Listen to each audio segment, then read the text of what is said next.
Romorantin-Lanthenay, au cœur de la Sologne. C'est là que Chloé a passé son enfance. Elle a aujourd'hui 21 ans et veut changer de prénom pour s'appeler Camille, C-A-M-I, un prénom neutre qui lui correspond mieux selon elle. Camille ne se sent ni fille ni garçon depuis 3 ans. Sa famille a du mal à comprendre. Là, je viens chez mon père, du coup, pour lui demander de me faire une lettre pour mon dossier de changement de prénom. J'ai un petit peu d'appréhension, mais bon, je me dis que c'est pour le mieux, donc je croise les doigts pour que ça passe. C'est sa grand-mère qui l'accueille. Mamie ? Georgette a 84 ans. Sans l'aide de ses proches, son dossier sera refusé par l'état civil. Signé Girard Joël. Son père doit écrire une lettre pour montrer qu'il accepte la démarche de sa fille. Agent d'entretien livreur, être le papa de Camille. Elle m'a annoncé que désormais elle voulait s'appeler Camille pour être en accord avec elle-même. Camille, c'est comme cela qu'elle souhaite que nous l'appelions, est en train de faire une transition sociale. Tu veux plutôt que je marque transition plutôt que transformation? Oui, transition. Transition. Ouais, Ce n'est pas une transformation, car Camille ne veut pas changer de sexe et devenir un garçon. Elle n'est pas transgenre, mais se dit sans genre. Quand tu m'as annoncé que tu voulais changer de prénom, ça m'a surpris, quoi. Donc, et puis, comme je sais pas trop causer, je préfère écrire. Mon bébé, je peux pas dire que tout ce que tu m'as écrit me fasse très plaisir, mais la seule chose qui compte pour moi, c'est ton bonheur et ton amour pour ton papa. J'ai juste peur pour toi, les gens sont tellement bêtes et méchants. Alors, promets-moi de faire attention à toi. Je ne m'en remettrai pas s'il t'arrivait du mal.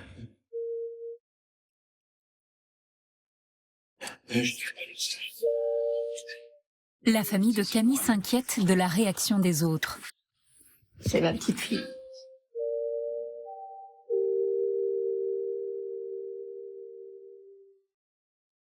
Mais tu comprends. Bon. Bien sûr que je comprends. Et c'est ton choix, c'est tout. Depuis des mois, elle tente d'expliquer à son entourage ce qu'elle ressent. Moi, par exemple, le genre, je le vois comme un spectre, tu vois, avec le féminin d'un côté et le masculin de l'autre. Et chacun a son petit curseur. Et que moi, le mien bougeait du féminin au neutre, qu'il allait jamais jusqu'au masculin, mais qu'il n'était pas toujours sur le féminin et que moi, j'avais du mal avec le côté exclusivement féminin qui avait été assigné au fait que j'étais née avec un utérus, donc assignée femme, tu vois. Je comprends pas vraiment, mais ça me dépasse un peu. Mais pourquoi pas, c'est comme ça. Elle est bien comme ça. C'est même pas un choix. Non, bah, c'est pas un choix. Si tu penches quand même plus pour le féminin que Je vais ton petit curseur, jamais au il est là, il va masculin. peut-être un petit peu... Il va un peu vers le neutre. Si t'as un curseur, comme tu dis, t'as un curseur, faut bien que t'aies un genre à un bout, un genre à l'autre bout. Sinon, t'as plus de curseur. Non, parce y a que plus de moi... spectre, c'est le Oui, grand- mais là, justement, moi, je t'explique avec un spectre où il y a 2 pôles, donc binaire, féminin, masculin. La grand-mère de Camille semble dépassée et elle n'est pas la seule. De nombreuses familles sont déjà confrontées à ce phénomène générationnel. Aujourd'hui, 1 jeune sur 5 ne se reconnaît pas dans les catégories hommes-femmes. Pour eux, ne se sentir ni fille ni garçon n'est pas un tabou. Et ils l'expriment avec leurs mots et leur apparence. Être un garçon, c'est un sexe, c'est pas une façon d'être, c'est pas une attitude, c'est pas des goûts. Ils se disent non-binaires, androgynes, gender-fluides, agenres, neutres. En France, le genre est le second sujet de préoccupation chez les jeunes après l'écologie. Mais je me pose toujours des questions sur mon genre ou pas, si je me considère plus comme un garçon, comme une fille, entre les deux, si je suis neutre, je sais pas du tout. Ils ne sont pas transgenres, ils veulent transgresser les codes traditionnels du masculin et du féminin. Plus t'es en fille, plus faut que tu te sentes garçon. En France, Bilal Hassani a ouvert la voie. Sur la scène de l'Eurovision 2019, le chanteur apparaît maquillé et coiffé d'une perruque. Sachez que c'est pas parce que j'ai des cheveux longs ou que je porte des perruques que je vais automatiquement devenir une femme. Le genre, c'est genre grave un spectre. Mais comment comprendre ces nouvelles identités? Est-ce que refuser d'être garçon ou fille est une autre façon d'affirmer son homosexualité? Les fluides du genre sont souvent victimes d'homophobie. Et t'as plus de relations avec des femmes ou avec des hommes? s'est fait canarder, wesh. Faites attention. Oh, ils ont crié, pas de PD. Le genre et l'orientation sexuelle sont-ils liés? Des chercheurs et des psychiatres se penchent sur la question. Le genre, c'est se sentir être un garçon ou se sentir être une fille ou se sentir être ni garçon ni fille. La sexualité, c'est totalement autre chose. Aux États-Unis, le phénomène a quelques années d'avance. Kayvon est neutre et père de famille. Mes enfants m'appellent papa, mais ils savent aussi que papa porte du maquillage. Là-bas, les silhouettes androgynes ont conquis les podiums et le monde de la mode. En France, les marques non genrées prennent de plus en plus de place dans les rayons. Et les garçons qui se maquillent se font une place. Fabien a près de 4 millions de fans sur les réseaux sociaux. Il se maquille depuis l'enfance. À 19 ans, il est devenu l'égérie de nombreuses marques. Donc c'est pas un personnage que je me suis créé pour les réseaux, c'est un personnage que j'ai depuis la naissance pour en faire un travail. Phénomène de mode ou changement profond de société, cette soudaine visibilité divise jusqu'au sein des familles. Théo est rejeté par son frère. J'espère qu'il changera, qu'il deviendra un homme. Mais ses amis l'admirent. Ça va. Avant, les rois, ils mettaient des perruques, on est bien d'accord. Pourquoi est-ce que Théo n'aurait pas le droit de mettre des perruques aujourd'hui? Serions-nous revenus au temps où les hommes mettaient des mouches, poudres et perruques? La définition de la masculinité il y a encore 300 ans. Et le futur est-il un monde sans genre? La Suède tente l'expérience depuis 20 ans. À l'école, les parents d'élèves n'y trouvent rien à redire. Il n'y aurait aucun problème pour que mon fils porte une robe. Mais aujourd'hui, cette éducation commence à faire polémique. Ils enseignent à nos enfants qu'il n'y a pas de genre. Mais c'est totalement faux. Être ni homme, ni femme, ou les deux, plongé au cœur de la révolution des genres.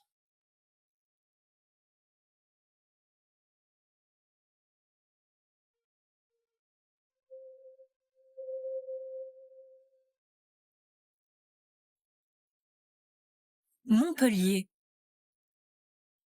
C'est là qu'est né le phénomène Fabien. À 19 ans, Fabien est l'un des influenceurs les plus populaires chez les jeunes. En ce jour de septembre, il se rend avec sa mère et sa cousine dans le centre-ville, où il est très attendu.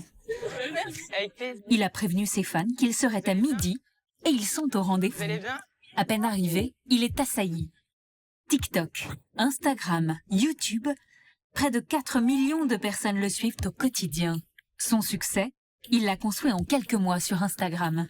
En 2018, il ouvre son compte. Là, je cache mes sourcils avec de la colle. Et 6 mois plus tard, il a déjà 100 000 abonnés. Fabien est parfois masculin, parfois très féminin. Et c'est ce qui plaît à ses fans. Ça va? C'est trop chaud. T'es pas dans cet état, ça va? Mais c'est surtout sa personnalité qui les inspire. De gros bisous à toi en tout cas. Mais elle est à l'école là, non? Oui, elle est à l'école. Quand j'ai vu que t'étais à côté de chez moi, j'ai dit j'y vais direct. Mais oui, mais... Est-ce que je peux prendre une photo? Mais oui, avec plaisir. Viens. Une petite fille qui m'a fait un dessin, trop chou. Mais il a pas honte. Ça, ouais, c'est bon à voir. Il a pas honte de quoi? Bah, d'être qui il est, il s'assume, il fait ce qu'il veut. Et... Voir comment il a tellement confiance, ben, pourquoi nous on essayerait pas aussi Ouais, c'est ça, d'avoir cette confiance. S'il y a surtout des filles ce jour-là, 400 000 garçons sont abonnés à ses comptes sur les réseaux sociaux. C'est les garçons qui me suivent, mais ils vont pas forcément venir me voir parce que s'il y a des gens autour, ils vont dire pourquoi il le suit ce garçon, nanana, peut-être qu'il est comme lui. Et je pense que c'est juste un côté qui s'assume pas, et ce qui est normal en soi avec toutes les critiques qu'on peut avoir. Donc c'est juste un tout. Je pense que c'est juste les 80% des filles qui me suivent avec leur ouverture d'esprit. Grâce à elles aussi, bah ça va libérer les garçons. Un garçon finit par s'approcher. Il est en classe de 4e, mais il ne veut pas être reconnu. Lui n'ose pas encore s'assumer comme Fabien. Il n'y a pas vraiment de différence à faire entre une fille qui se maquille et un gars qui se maquille. Enfin, le maquillage, ça ne devrait pas avoir de genre ici. Du coup, je pense que c'est pas un effet de mode, c'est plutôt une prise de conscience de la part des gens que il n'y a pas vraiment de genre associé à un objet ou un maquillage et que, enfin, du moment que t'embêtes pas les autres, tu fais ce que tu veux. À l'écart, Corinne, la mère de Fabien, garde un œil sur son fils. Je suis fière parce que je pense qu'il apporte une belle image, puis que les gens ils voient que vraiment il est sincère. Alors oui, c'est sûr que c'est une fierté parce que tout le monde l'aime. Donc là, je me dis waouh, voilà. C'est que finalement, voilà, il est quand même apprécié.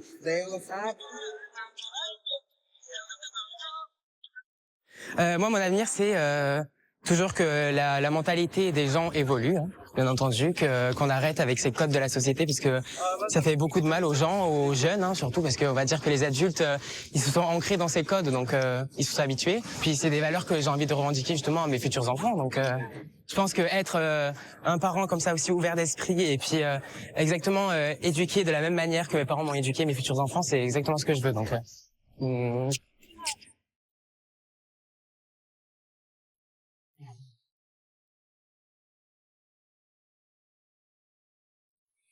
Fabien a grandi dans ce quartier résidentiel de Montpellier.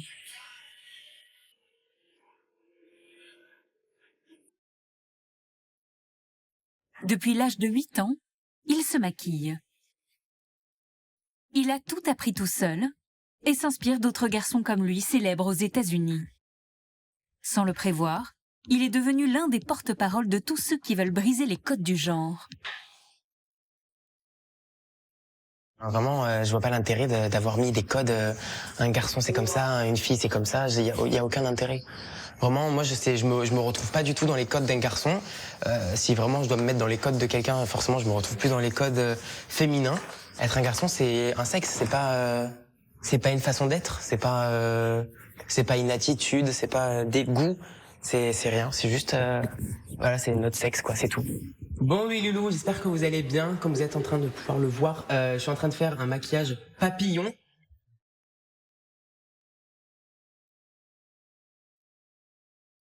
Ce maquillage lui prendra 4 heures et sera vu par 200 000 personnes sur Instagram.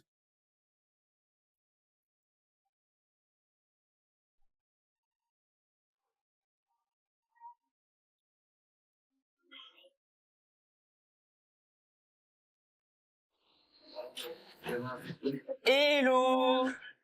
Aujourd'hui, c'est la fête des pères. Toute la famille de Fabien est réunie. Je me mets où? Là. Le jeune homme passe à table avec son maquillage papillon.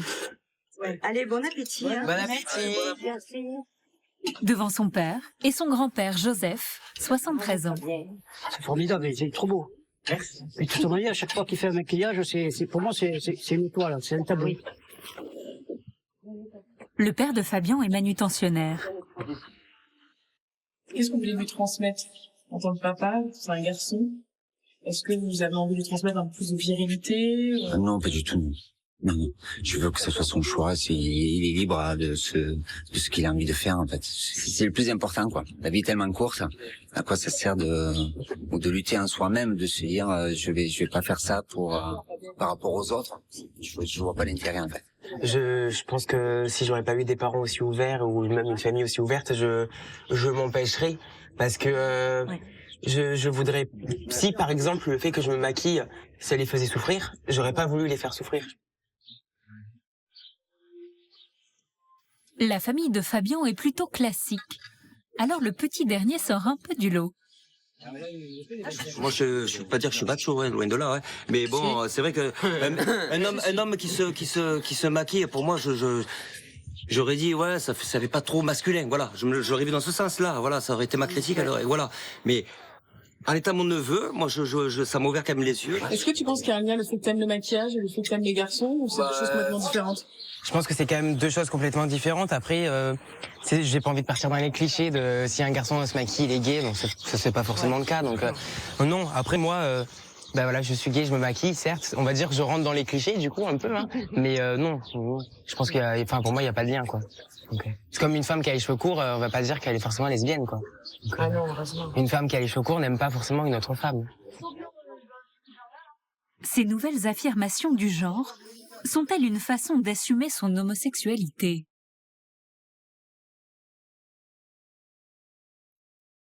Nous avons posé la question à un psychiatre spécialiste du sujet. À l'hôpital de la Pitié-Salpêtrière à Paris, le docteur Serge Effès travaille dans une unité spéciale pour les jeunes qui s'interrogent sur leur genre. Il vient de publier son dernier livre, transition sur ce thème. On a toujours pensé que genre et sexualité, c'était la même chose. On était soit hétéro, soit homo, mais on restait dans un genre masculin ou féminin. Aujourd'hui, les choses sont beaucoup plus diluées et beaucoup plus fluides sur les questions de genre et de sexualité. Autrement dit, le genre, c'est se sentir être un garçon ou se sentir être une fille, ou se sentir être ni garçon ni fille, ou un peu garçon, un peu fille, ou entre garçons et entre filles, ou ni l'un ni l'autre, ou l'un et l'autre. La sexualité, c'est totalement autre chose en fait. C'est par quoi on est attiré, où nous porte notre désir. Je suis un homme, est-ce que mon désir me porte vers une femme, me porte vers un homme, ou me porte vers les deux? Pour écrire son livre, le docteur Eiffez a rencontré des personnes fluides du genre, indifféremment hétérosexuelles, homosexuelles et bisexuelles. On peut être non-binaire et hétérosexuel, et j'aurais envie de vous dire un peu par provocation que quasiment tout le monde aujourd'hui est non-binaire, quelle que soit sa sexualité et quel que soit son genre, parce que pour la personne la plus ordinaire, eh bien être un homme ou être une femme aujourd'hui n'est plus une évidence. Depuis 10 ans, le docteur Eiffez a vu le nombre de consultations pour des questions de genre exploser, surtout parmi les jeunes. Moi, je pense que c'est beaucoup plus profond que la mode, parce que ça touche vraiment ce qu'est l'évolution des individus dans nos sociétés contemporaines. C'est-à-dire quelqu'un qui est sommé de s'inventer lui-même et de trouver lui-même quel va être son propre destin et de sortir des assignations telles que la société, la culture, la famille, l'histoire vous les présentent. Cette évolution de la société a commencé il y a plus de 10 ans, aux États-Unis.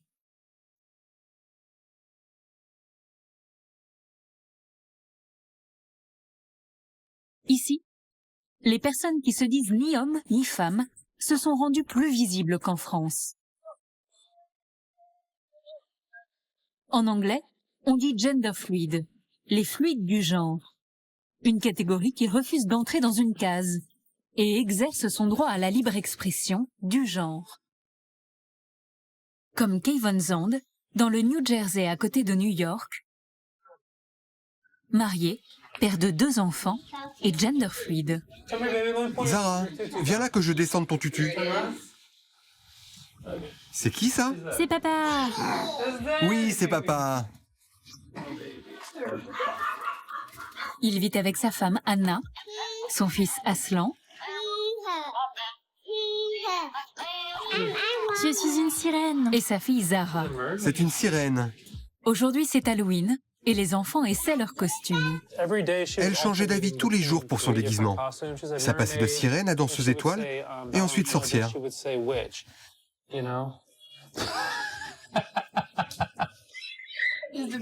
C'est le costume de bébé requin. La famille de Kayvon va bientôt s'agrandir. C'est notre futur fils Atlas. Là, on est à plus de 3 mois de grossesse, donc on est hyper content. Ça, c'est Zara et moi quand elle était petite. Mes enfants m'appellent papa, mais ils savent aussi que papa porte du maquillage. Ils savent que je prends des photos, comme ça, ou parfois que je ressemble à ça, ou ça. Je suis juste leur papa. Ils ne pensent pas à ce genre de choses. Là, ils ne me jugent pas, parce qu'ils sont petits, mais peut-être qu'en grandissant, ils me diront « Papa, tu me fais honte. Ne viens pas me chercher avec cette apparence. » Mais ça arrive aussi aux parents normaux.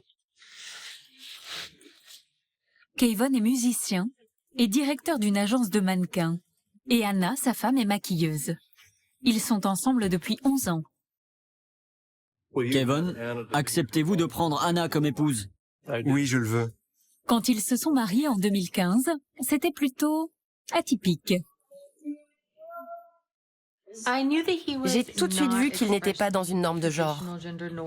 Quand je l'ai rencontré, c'était évident que son style était entre les deux genres. Kayvon vous aurait-il attiré s'il avait été un homme traditionnel? Non, ce n'est pas du tout ce qui m'attire. On ne se serait tout simplement pas mis en couple. Pour Anna, être gender fluide n'est pas qu'une apparence, c'est aussi un état d'esprit. Zara, je peux te prendre un bonbon? Kayvon est un père très dévoué. Ce n'est pas comme dans ces couples où beaucoup de femmes disent qu'elles doivent tout faire, que c'est vraiment une répartition à 80-20, que leur mari change à peine une couche. Chez nous, la répartition est à 50-50. Je pense que Kevin fait plus de choses qu'un homme traditionnel à la maison. Je ne serais pas heureuse avec quelqu'un qui me dirait « Oh, je regarde le match de foot, occupe-toi des enfants ». Ça ne serait pas possible pour moi. J'en attends beaucoup plus. Enfant, Kevin savait qu'il était différent. Il aimait s'habiller en garçon et en fille.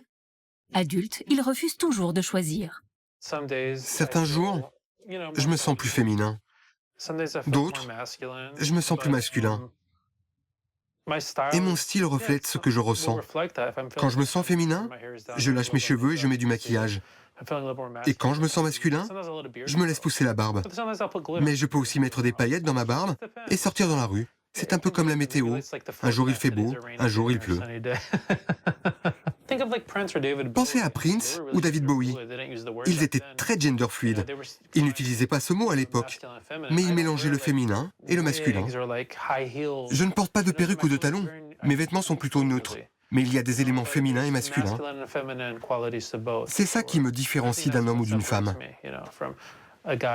C'est nouveau tout ça. Gender-fluide, non-binaire, on n'a pas grandi avec ces mots. Kevin vit très bien sa fluidité de genre, mais il ne souhaite pourtant pas que ses enfants soient comme lui. On n'essaie pas de dire à nos enfants qui ils doivent être. On suit leurs mouvements. Je ne veux pas que mes enfants aient les mêmes problèmes que moi. Donc s'ils peuvent s'intégrer normalement, tant mieux. Kevin a souffert de sa différence, notamment avec sa belle famille originaire du sud des États-Unis, plutôt conservateur. Zara, montre à mamie ce que tu as appris au cours de danse. Anna appelle sa mère qui vit en Géorgie. Nous en avons profité pour lui poser quelques questions. La religion est importante pour vous? Mon mari est pasteur, donc oui. Qu'avez-vous pensé de Kevin quand vous l'avez rencontré? Honnêtement, je ne pensais pas l'aimer. J'avais entendu parler de lui et je ne pensais vraiment pas l'aimer. Mais je l'ai rencontré et c'est une personne géniale. Ils vont très bien ensemble avec Anna. Ici en Géorgie, il y a beaucoup de préjugés à l'encontre des personnes non binaires.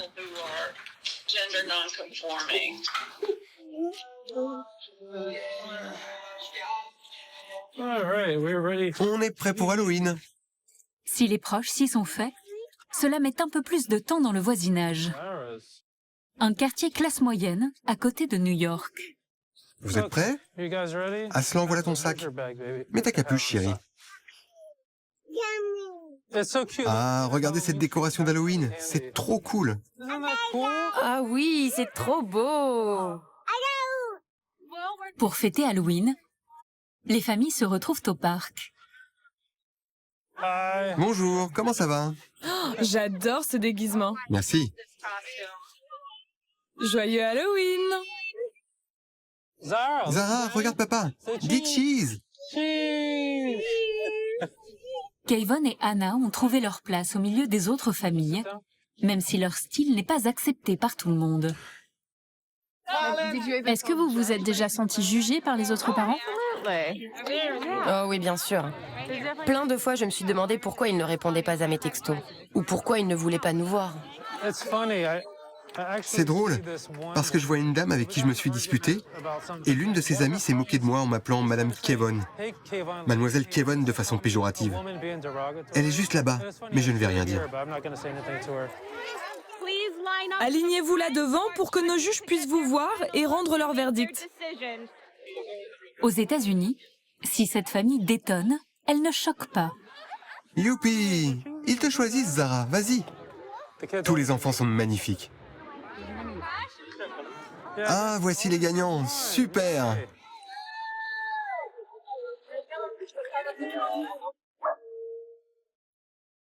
En France, le phénomène est plus récent, mais se répand très vite. Est-ce une tendance, une mode, ou bien ceux qui ne se sentent ni hommes ni femmes osent-ils aujourd'hui le vivre pleinement? Camille a commencé à se poser des questions il y a 3 ans.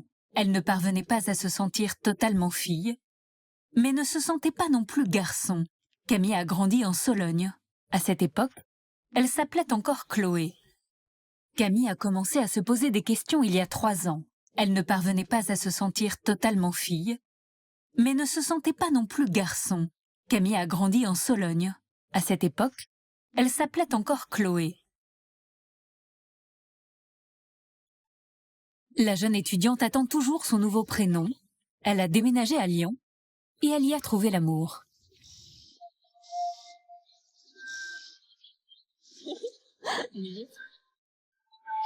Rigolo. Lana se dit aussi de genre neutre. Ah non, le fond, il bouge. Avant de rencontrer Lana, Camille fréquentait des hommes et des femmes, mais n'arrivait pas à trouver son équilibre. Roule ma poule.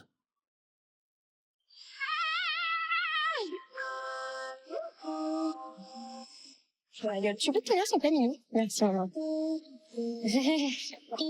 Camille et Lana se sont rencontrés il y a 1 an. C'est là qu'on a eu notre premier date. C'était un peu la débandade, hein. J'écoutais plus en cours. Je lui écrivais tout le temps. J'avais des papillons dans le ventre et tout. C'était un peu comme dans les clichés, mais c'est vrai. C'est un peu bizarre. Ça avait ça de cool, c'est que c'était magique. Et je pense que c'était aussi très inattendu de rencontrer quelqu'un qui puisse comprendre aussi ce que je ressens et ce que je vis en tant que personne non binaire. C'est vrai que c'est la première fois que j'ai un amour aussi complet avec quelqu'un que depuis que j'ai rencontré Lan. Du coup, c'est mignon, c'est très agréable et c'était pas du tout prévu.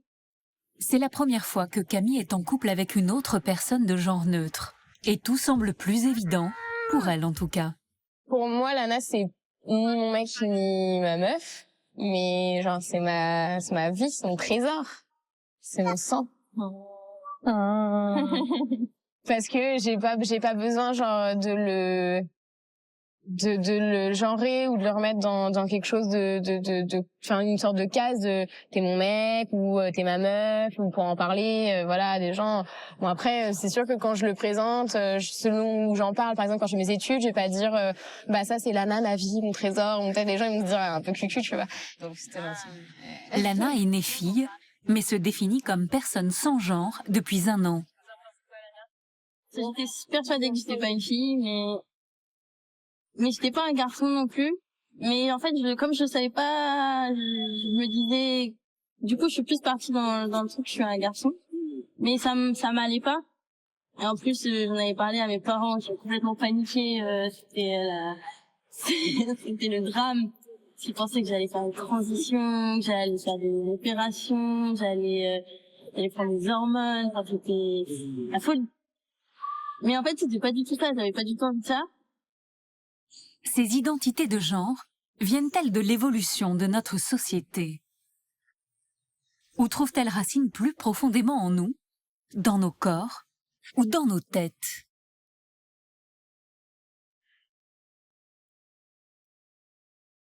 En Autriche, des scientifiques tentent de répondre à cette question.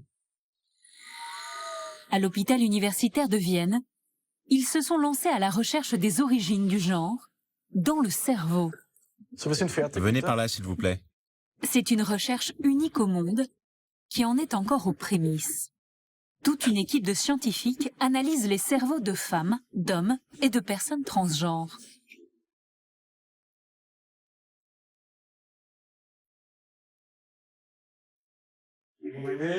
Bonjour Rupert. Rupert Lanzenberger est le directeur de cette recherche qui a déjà donné des résultats intéressants. Voilà son cerveau. Il s'agit d'un homme ou une femme? C'est un homme. Grâce à une IRM, ils effectuent des centaines de mesures sur les cerveaux des volontaires. Ils comparent ces résultats afin de comprendre s'il y a des structures de cerveau plus masculines et d'autres plus féminines. Les différences entre les cerveaux masculins et féminins se forment très tôt dans le ventre de la mère. Ils observent aussi les cerveaux de personnes transgenres qui prennent des hormones sexuelles, telles que la testostérone ou des œstrogènes. Ils ont découvert que ces hormones modifient des zones du cerveau, comme certaines parties de la matière blanche responsable de la connexion des neurones entre eux. Et cela modifie aussi l'hypothalamus, qui régule le système nerveux et des fonctions comme la faim, la température du corps et bien d'autres. Très bien, nous allons procéder à la prochaine mesure. Cette expérience prouverait donc que les cerveaux sont différents en fonction des hormones qu'ils reçoivent et de la façon dont ils les absorbent. En l'observant, on peut déduire le sexe d'un cerveau. Mais on voit des zones qui varient selon les différentes identités de genre, et cela indépendamment du sexe biologique de la personne. Nous avons terminé, merci. Ces zones, qui varient, pourraient expliquer le fait que certaines personnes ne se sentent pas complètement de genre masculin, ni féminin. Mais d'où viendraient ces différences dans nos cerveaux ? Des chromosomes. Ce sont eux qui envoient les directives à nos corps. Tous nos chromosomes, dont les sexuels, XX et XY, sont composés de gènes. Ces chromosomes, en fonction des hormones qu'ils reçoivent, comme de la testostérone, hormone masculine, se plient et se déplient, activant et désactivant des gènes. Ces gènes envoient des ordres aux cellules du cerveau, modifiant sa structure de façon plus féminine ou masculine, créant ainsi les nuances de genre. Cela pourrait expliquer pourquoi certaines personnes ne se sentent ni hommes ni femmes.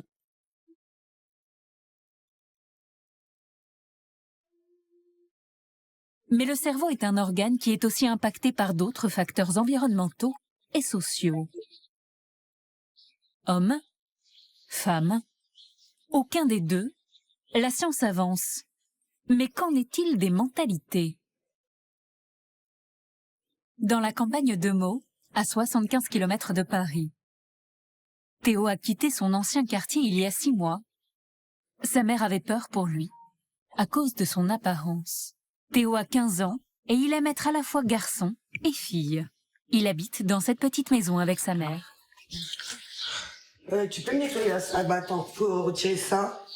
Tu me passes un coup d'eau dedans et tu me nettoies la salade. Comment on fait une salade même? Théo, faut pas... Toi, que tu mets. Chez lui, Théo se maquille. Il n'a pas le droit de le faire pour aller au collège. Ce week-end, il voudrait sortir dans la rue avec une perruque, une première. Sa mère est inquiète. En plus, je vais sortir avec ma perruque. Là, ma perruque marron. Avec ta perruque? Ouais. Bah, tu fais attention. Oui. Ouais. Parce qu'on sait jamais. Bah oui. Ouais. Mais ça devrait arriver, ça arrivera. Oui, mais quand même. Moi, ça me fait peur. Là, il m'angoisse. Enfin, c'est pas lui qui m'angoisse, c'est les gens. S'ils se rendent compte que c'est un garçon maquillé et en plus de ça, avec une perruque, il y en a peut-être qui vont vouloir le taper ou je sais pas en fait. Je sais pas. Je sais pas la réaction des gens en fait. Je la comprends, mais sans plus, quoi. Enfin, je m'en fous des gens. La mère de Théo a peur que la société le rejette. Elle l'a toujours accepté. Est-ce que t'avais honte au début par rapport à ta mère? Jamais. Bah non, parce que quand j'étais petit, je dansais en talons devant elle. Enfin, je faisais la princesse devant elle, quoi. Il y a bien des filles qui sont garçons manqués, donc... Ça choque moins. Ça choque moins. Steven, l'aîné de 27 ans, ne comprend pas son frère. Pourquoi t'aimes pas quand il se maquille? Pourquoi? Parce que c'est un garçon, je sais pas. C'est pour les femmes le maquillage. Un homme, ça se maquille pas, ça met pas des perruques, ça s'habille en homme, je sais pas. Ouais, donc jean, basket, casquette, quoi. Voilà. Non, mais c'est pas ça. C'est pas ça. Après, t'en as beaucoup, Steven, qui, voilà, devant toi, ils font genre homme, et puis ça se trouve chez eux, bah, ils se maquillent. C'est leur problème, hein. En tout cas, c'est pas moi qui ferais ça. Ouais, de toute façon, quand il veut sortir avec moi, je lui dis, tu te maquilles pas, tu t'habilles normal. Donc tu sortiras pas dehors avec lui maquillé? Non. Même pour promener le chien? Bah ouais. J'espère qu'il changera. Il deviendra un homme. C'est quoi être un homme pour vous? Un homme, quoi, je sais pas, il travaille, voilà.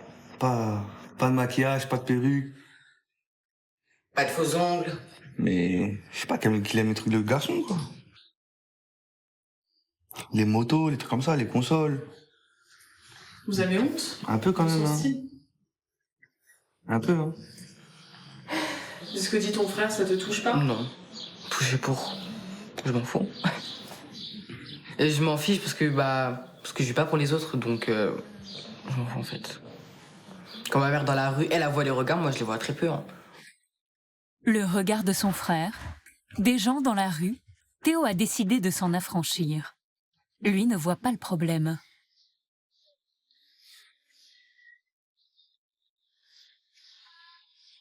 C'est comme un habit en fait. Genre il y en a qui mettent des colliers, des bracelets, moi je mets des perruques.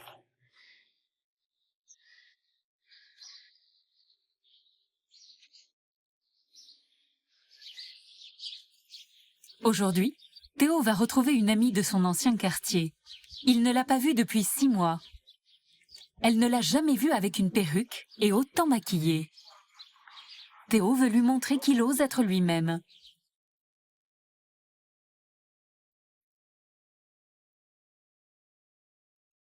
Son arrivée ne passe pas inaperçue.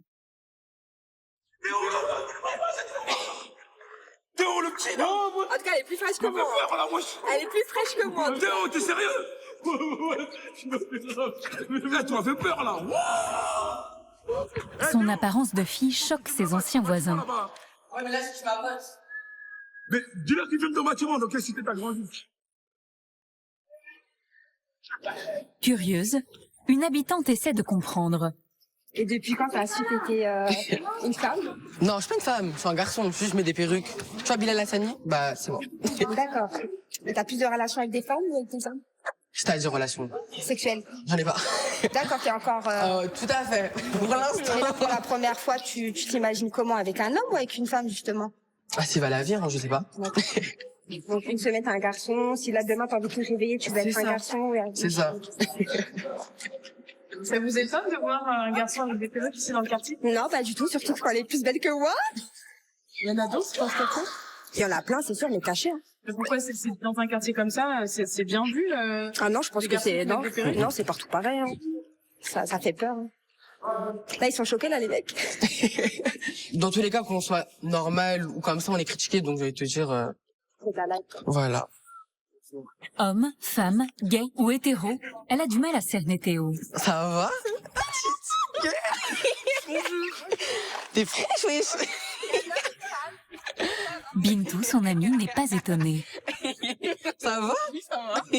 Moi, j'aime trop ton style, Théo. Franchement, tu es magnifique comme ça. Franchement, en mode, c'est un homme. Et il est mis plus belle que certaines femmes. Merci, du coup. Thank you. Bintou a longuement hésité avant de voir Théo dans sa cité.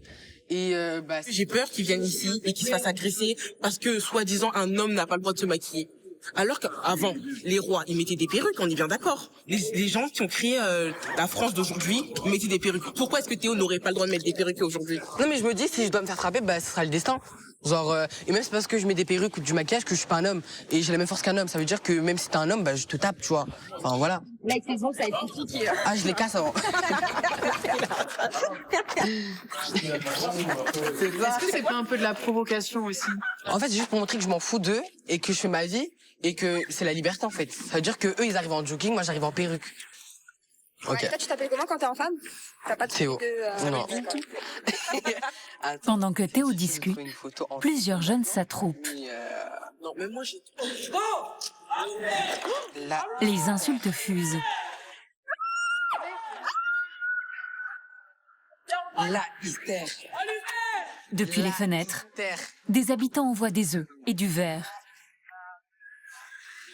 La hystère. Qu'est-ce qui s'est passé, Théo? On s'est fait canarder, wesh, faites attention. Bande de... On s'est fait canarder des œufs, j'ai partout des œufs, wesh. Non, attends, enlève ta veste. Attends, vas-y, on va te faire. On s'est fait canarder. En plus, j'étais élevé au début. Et voilà, quoi. Une tache d'œuf. Ça me dégoûte. Et après, il y en a sur la manche aussi. Non. Ouais, ils ont crié quoi? Pas de PD. Pas d'eau? On m'appelle, je crois. Ils ont crié pas de PD ici. Comment tu te sens, Théo? Franchement, je m'en fous, en fait. Ça m'atteint pas. Moi, pour m'atteindre, il faut beaucoup, hein. C'est pas des verres, des œufs ou des tomates qui vont m'atteindre. C'est joli, pas beau. Pas sûr qu'il se revoit ici la prochaine fois.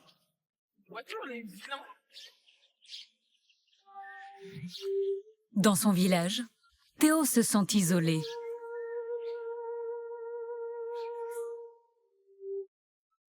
Alors depuis quelque temps, il a lancé un compte Instagram pour entrer en contact avec des jeunes comme lui et peut-être devenir célèbre comme ses idoles sur Internet. Donc, du coup, comme tu as pu le voir dans cette vidéo, dans le titre, je vais t'aider à t'assumer, enfin, du moins essayer. C'est quoi le message que tu veux porter? La liberté et s'assumer. Donc voilà, par ces 2 mots, c'est tout ce que je peux dire. S'assumer en tant que quoi? Qui on est. Qu'on soit lesbienne, gay, gender fluide, non-binaire, qu'on s'assume, c'est déjà bien. Au bout de quelques minutes, un collégien se connecte en direct pour lui poser des questions. Salut. Salut. Ça va?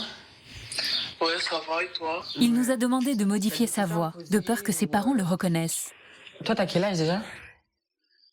Moi, j'ai 12 ans, je suis en 5e. Ok. Des conseils... Tout dépend dans quel style de conseil tu veux, tu vois ce que je veux dire ou pas? Moi aussi, je suis grave dans une transition. Là, j'ai grave envie de devenir comme toi, un non-binaire.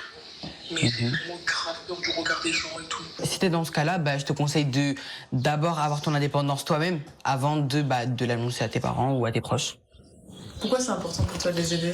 Parce que y a pas beaucoup de porte-parole en vrai de vrai. Hein. Y a pas de genre aux États-Unis, oui, ça revient toujours au même. Mais en France, à part quelques-uns. L'un de ses porte-paroles, c'est Fabien.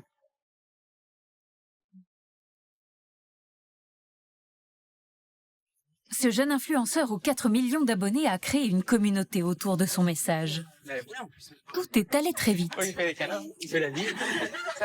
Il y a 2 ans, il était inconnu. Aujourd'hui, à 19 ans, il est adoré de ses fans. Et il se retrouve à la tête d'une affaire très florissante. Bon, on a reçu des colis, hein? Ouais, regarde, il y a ça pour toi. Au niveau des partenariats, là, c'est juste des cadeaux, il y a pas de partenariat. Ouais, c'est que des cadeaux, là. C'est que des produits, justement. Son frère l'aide pour gérer ses contrats. Du coup, combien il y a de gosses? Il y en a 18, c'est ça? Ouais, 18. Fabien est devenu l'égérie de grandes marques qui veulent profiter de son message dans l'air du temps.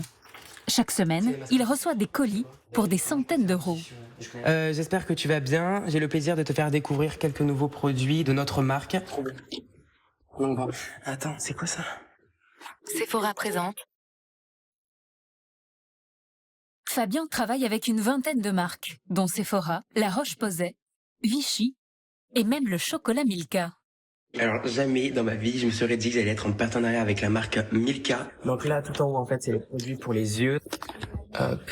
C'est les bronzers. Ici ensuite j'ai les poudres. Et la plupart des choses sont des cadeaux. Maintenant du moins parce que quand j'ai commencé je faisais ça avec mon argent, avec l'argent que j'avais à Noël, à mon anniversaire, l'argent de poche. Vraiment tout ça il y a 5 ans c'était mon rêve d'avoir ça. Maintenant mon rêve s'est réalisé. Difficile de savoir combien il gagne. Fabien a signé des clauses de confidentialité sur le montant de ses contrats. Un Instagrammeur qui fait du maquillage homme, ça gagne combien à peu près? En fait, c'est en fonction de sa visibilité. C'est-à-dire par rapport au nombre de vues qu'il fait, le prix justement sera différent. Une moyenne par mois? Ça, je sais pas vous dire. Tu vas pas répondre. Non, je sais pas. Pour un influenceur du calibre de Fabien, un seul post sponsorisé par une grande marque peut rapporter entre 10 et 30 000 euros.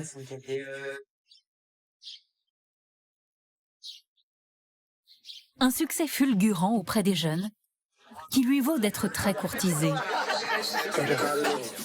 Fabien a été invité à passer le week-end dans cette villa près de Toulouse, avec les influenceurs les plus populaires du moment.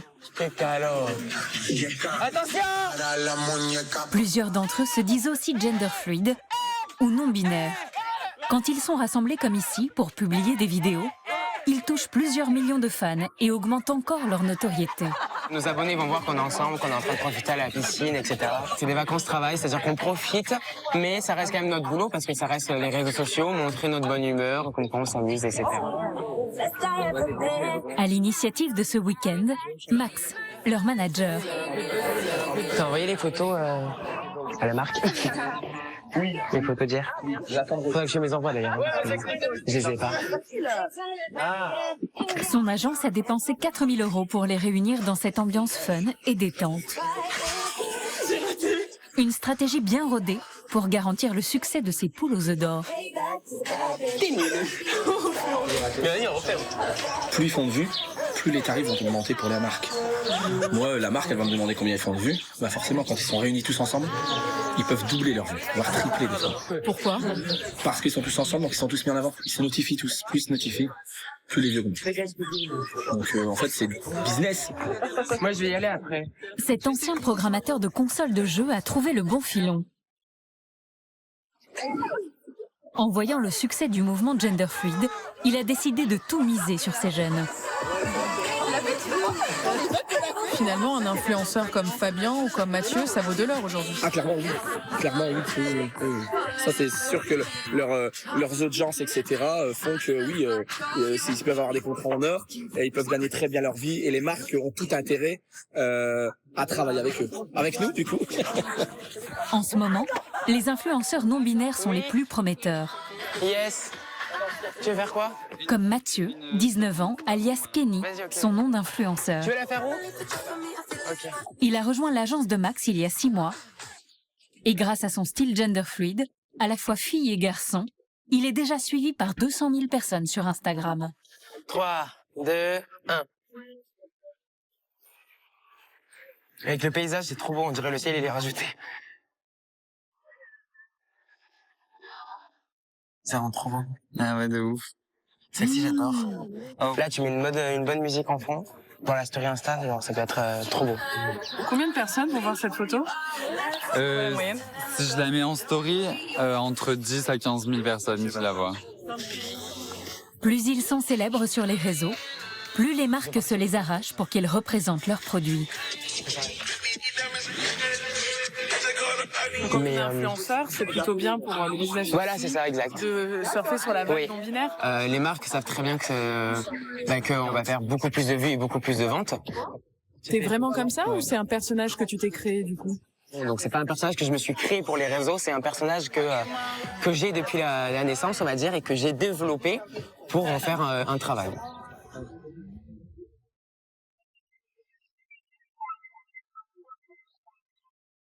Ces jeunes ont fait de leur différence un business. Préparer une story. Let's go. En quelques minutes, cette photo sera vue par plusieurs centaines de milliers de personnes sur Instagram. Laisse en story.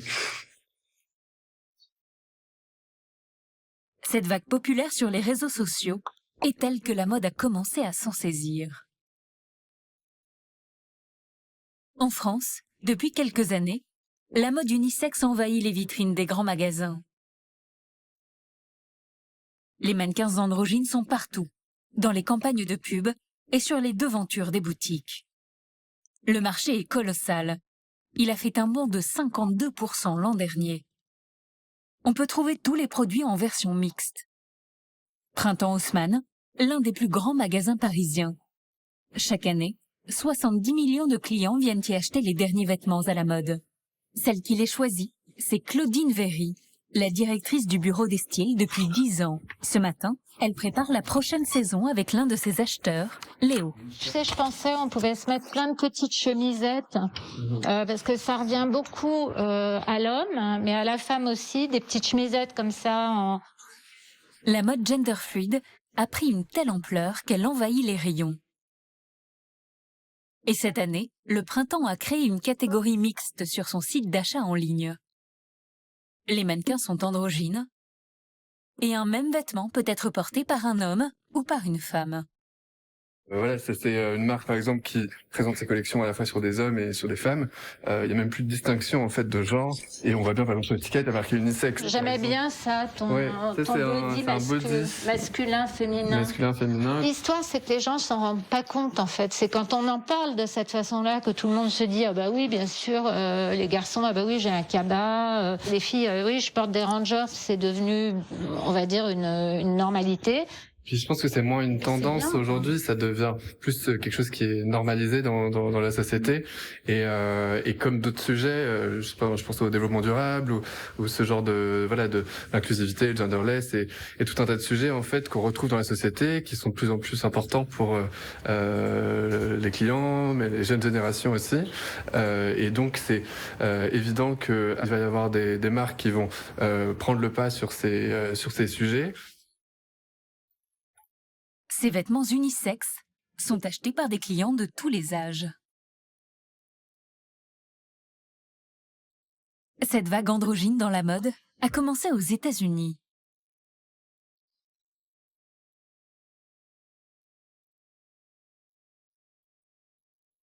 Nous retrouvons Kay Von Zandt dans les rues de New York. Basket léopard, mèche violette et dentelle. Aujourd'hui, le père de famille a un look très gender-fluide.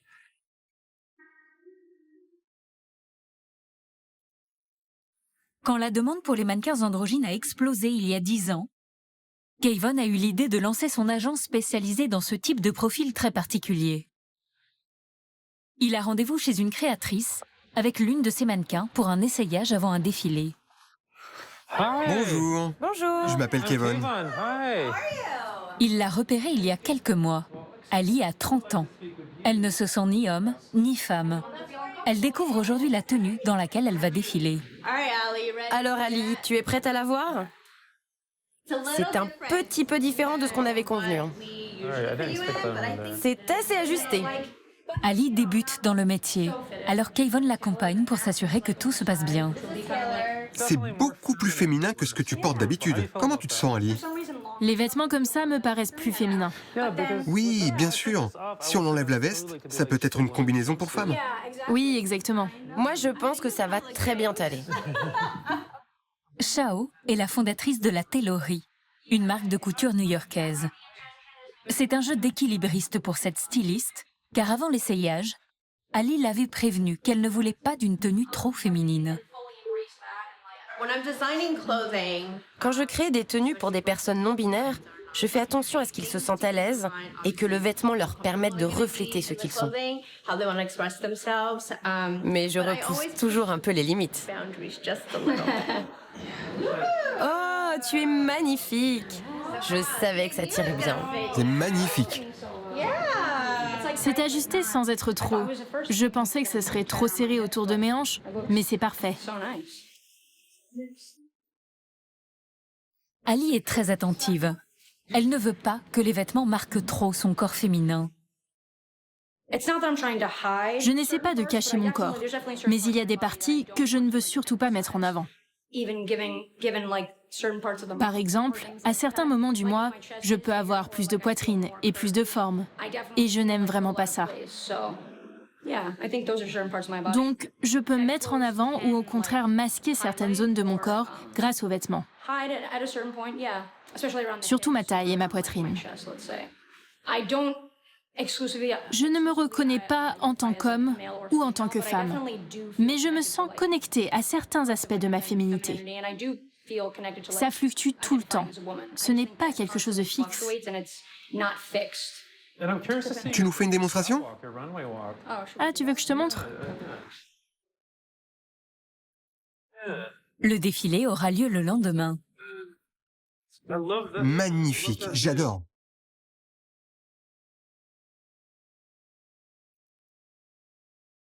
Sur le podium, beaucoup de vêtements sont androgynes. Ali défile pour la première fois. Et c'est un succès. Son image a même été diffusée en boucle sur les panneaux publicitaires de Times Square. La carrière de mannequin d'Ali décolle. Ce n'est pourtant pas son métier principal. Ali est enseignante en maternelle. Est-ce que tout le monde est là? Bon, on va commencer. Son identité non-binaire ne lui a jamais posé de problème pour pouvoir exercer cette profession. Aucun parent d'élève ne s'y est opposé. Aux États-Unis, le genre commence à être gommé. Des familles, de la mode, des mœurs. En France, on est encore loin d'une société sans genre. Nous retrouvons Camille. Pendant 8 mois, elle a réuni les pièces pour son dossier de changement de prénom à l'état civil, comme des lettres de son père, de sa mère, de ses professeurs d'université et des documents officiels.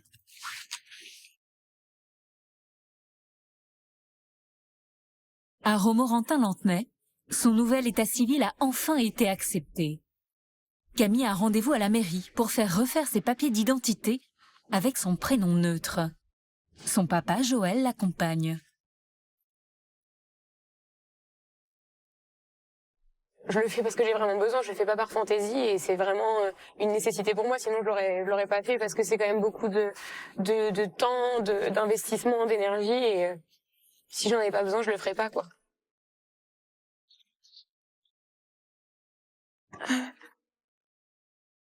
Je me sens pas très bien. Pourquoi? Parce que ça fait bizarre, quoi, que sa fille veuille changer d'identité. Je demande pourquoi. Asseyez-vous. Je vais vous demander tous les papiers nécessaires, s'il vous plaît. Oui. Pour quelle raison? Changement de prénom. Changement de prénom sur la carte d'identité et le passeport. Oui, c'est ça. D'accord. Alors j'enlève le prénom Chloé et je mets le prénom Camille. Merci. Voilà. Aujourd'hui, c'est au revoir. Ouais, c'est au revoir. Bon, ça restera quand même un peu à l'oral, mais pas sur le papier, quoi. La situation m'émeut un peu de voir un père et sa fille aussi proches dans cette démarche, quoi. Et de voir un papa ému comme ça pour le bien-être de sa fille, c'est Pas souvent. C'est touchant. Excuse. Ça m'émeut un peu. C'est pas parce que je suis ému que c'est évident. Elle a besoin de ça. Ça sera toujours ma fille, même si elle se transforme en garçon. Tout à fait. C'est ma fille. Tout à fait. C'est comme ça, c'est comme ça. Tout à fait. C'est mon enfant, on va dire. Voilà. C'est ça.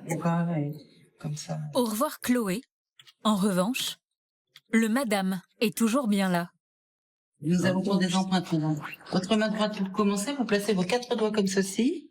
En France, on peut changer de prénom, mais il n'existe pas de mention de sexe neutre à l'état civil.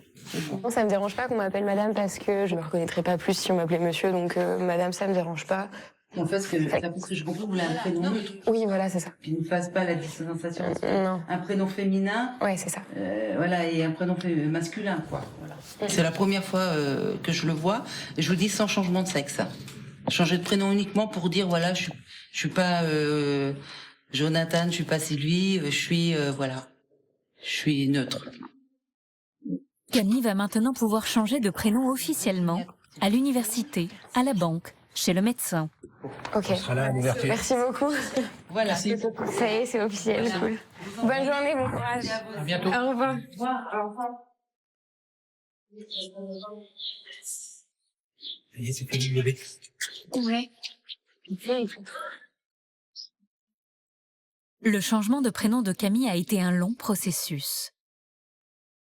Et elle a décidé d'aller encore plus loin. Elle voudrait supprimer sur ses papiers d'identité le F pour femme. Elle est venue jusqu'à Paris pour rencontrer l'un des avocats experts de ces questions de genre, Maître Pichot. Allez-y, je vous en prie. Merci beaucoup. Merci. Dites-moi ce qui vous a magnifié. Je voudrais faire changer mes papiers d'identité. Et j'aurais aimé changer la mention légale du sexe à l'état civil. Tout à fait. Et je voudrais pas quelque chose de neutre, je voudrais pas de mention, en fait. D'accord. Vous voulez faire supprimer effectivement ce qu'on appelle le marqueur de genre à l'état civil. C'est ça. Ce qui aujourd'hui n'est pas possible en droit français, comme vous le savez. Ce qui va nécessiter effectivement une procédure un peu longue. Ce qui est intéressant, c'est que vous l'avez dit. Maître Pichot reçoit des dizaines de demandes comme celle-ci depuis quelques années. Ouais, c'est ça. La société est très attachée à cette idée qui est fictionnelle de binarité sexuelle. Ouais. C'est quelque chose qui est de l'ordre de la simplification, de la réduction de ce qui existe j'ose pas dire dans la nature, mais dans la réalité. Et puis, comme on pose systématiquement cette binarité, on finit par ne plus l'interroger alors même qu'elle ne reflète pas la réalité. À tel point que quand un enfant va naître, la première question que l'on va poser aux parents sera toujours en général, alors c'est un petit garçon ou une petite fille? C'est structurant, mais d'une manière artificielle, c'est structurant parce qu'on en a fait quelque chose de structurant. Notre société reste binaire. organisée autour de 2 genres. Mais ailleurs dans le monde, le féminin et le masculin commencent à être effacés des papiers d'identité. Mais ailleurs dans le monde, le féminin et le masculin commencent à être effacés des papiers d'identité. Une dizaine de pays autorisent la mention d'un sexe neutre, comme le Canada, la Grande-Bretagne, l'Australie, le Népal, l'Inde, certains États américains, les Pays-Bas, le Danemark et l'Allemagne. La France pourrait-elle suivre l'exemple de ses voisins? Ce ne serait pas le premier changement sur nos papiers d'identité. Vous voyez que les mentions qui sont sur les cartes d'identité ont évolué. Donc, vous voyez, il y avait différentes mentions ici qui permettaient profession. Aujourd'hui, on n'a plus la profession sur les cartes d'identité. Mais il y avait aussi la taille, les cheveux, la moustache, les yeux, la forme du visage, le teint de la personne. Ce qui signifie qu'il y a eu toujours cette évolution dans les mentions. Et tout ça ne figure plus du tout aujourd'hui. Et le genre pourrait tout à fait devenir une mention obsolète, comme la taille, comme le fait de porter la moustache, comme la couleur des yeux. Donc on a bien vu que le critère qui n'avait pas d'intérêt est retiré du document d'identité. Ça me fait du bien d'entendre ça parce que j'entrevois quelque chose de possible quand même si là, à l'heure actuelle, c'est pas quelque chose qui est en place encore, mais qui est amené à l'être. Moi, ce qui m'intéresse aussi, c'est de déblayer le chemin pour d'autres personnes qui voudraient le faire. Parce que si moi, je peux pas le faire actuellement, personne ne peut le faire non plus. Trop bien. Incroyable. La démarche de Camille pourrait prendre plusieurs années et aller jusqu'à la Cour européenne des droits de l'homme. Mais que serait un monde sans genre? L'un de nos voisins européens a lancé cette expérience il y a plus de 20 ans. En Suède, une loi oblige les écoles à ne pas genrer les élèves depuis 1998. À Örebro, une ville à 2 heures de Stockholm, la capitale. Nous rencontrons Mika, 8 ans, en plein cours de piano.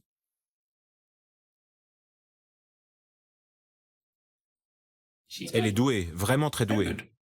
Je ne suis pas elle. Utilise le pronom hen. Pas elle, d'accord? Mika est convaincu qu'il n'a pas de genre depuis qu'il a 4 ans.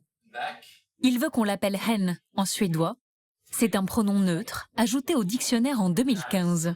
En français, on pourrait le traduire par Yel, contraction de il et elle. La mère de Mika et son père sont séparés depuis peu.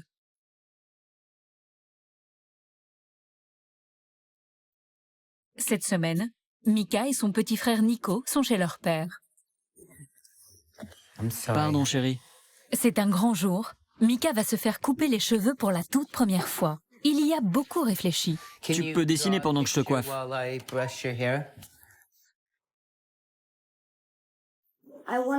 Je veux une coupe moitié-moitié, pour que les gens comprennent que je ne suis pas un garçon ni une fille. À 8 ans, Mika exprime son genre et choisit sa coupe comme il l'entend. Je demande souvent à Mika, est-ce que tu aimerais voir ce que ça fait d'être seulement un garçon? Et Mika me répond, mais je ne suis pas seulement un garçon, je suis non-binaire. Mika n'a jamais dit qu'il était un garçon ou une fille, et nous ne lui avons jamais posé la question. Ça va être cool d'arriver à l'école avec mes cheveux coupés. Mes amis vont être surpris, ça va être rigolo. Ce dessin, Mika l'a apporté chez le coiffeur.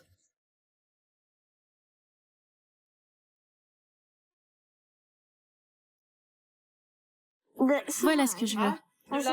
D'accord. Long d'un côté et court de l'autre. Tu es prête? Oui. Quand est-ce que tu as su que tu étais non-binaire? J'ai su quand j'avais à peu près 4 ans. Mais je ne l'ai dit que quand j'avais 5 ans.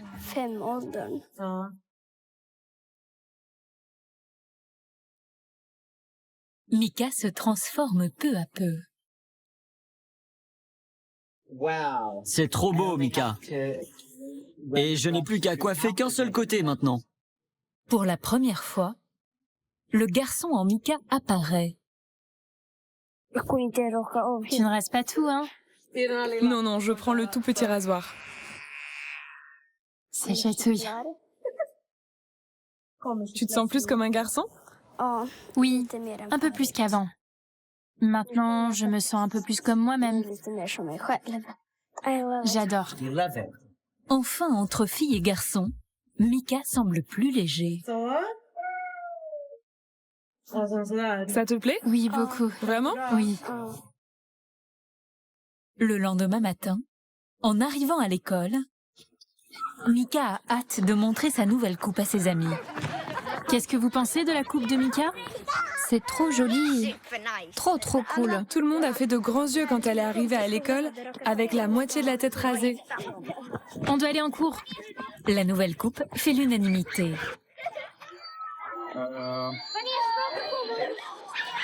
Jonas, le professeur principal, et son assistante accueillent la classe. Bonjour. Bonjour. Bonjour. Bonjour. Bonjour.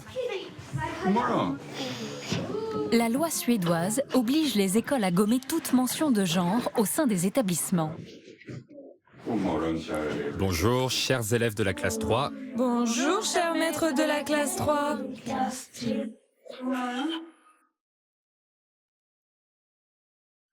Ici, les mots garçon et fille sont interdits. On dit enfant ou élève.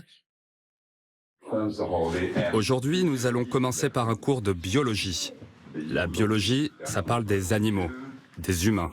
Pour ce cours, je vous ai apporté quelque chose de très intéressant. Quelque chose de vieux. Bon, vous êtes prêts? Oui. Vraiment prêts? Oui. Ok. Et voilà. Allez, viens ici. On va voir si c'est ton squelette. Allez, vas-y. Monte pour voir. Oui, ça pourrait être toi. Non, elle est un peu grande. On va voir si c'est quelqu'un d'autre.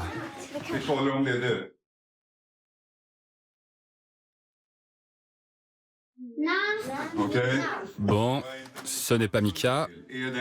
Est-ce un homme ou une femme? Je pense que c'est un homme. Non, c'est une femme. Pourquoi tu penses que c'est une femme? Je le vois à son style. C'est un non-binaire. Oui, c'est vrai. Ça pourrait être une personne non-binaire. Peu importe. Tout le monde a un squelette comme ça. Moi, je serais bien incapable de dire si c'est un homme ou une femme. Alors, y a-t-il une différence fondamentale entre les gens? Non. Exactement. Il n'y a aucune différence. Tous les êtres humains sont pareils. Tous. Dans ce cours de biologie humaine, aucune mention des différences entre hommes et femmes. Le genre est d'abord enseigné comme une construction sociale. Mais les cours d'éducation sexuelle commenceront au CM1. Garçon, fille, non-binaire, peu importe. Tout est possible. Tout est accepté. Tout est OK. Pour les autres élèves, c'est une évidence d'avoir Mika dans leur classe. Comme vous avez entendu, c'est il, elle ou autre. C'est tout à fait naturel pour eux. Garçon, fille ou aucun des deux. Même pour la pause pipi, en Suède, on ne fait pas de différence. Il n'y a pas de toilette fille ou garçon. Je peux aller dans l'une ou dans l'autre. C'est pareil.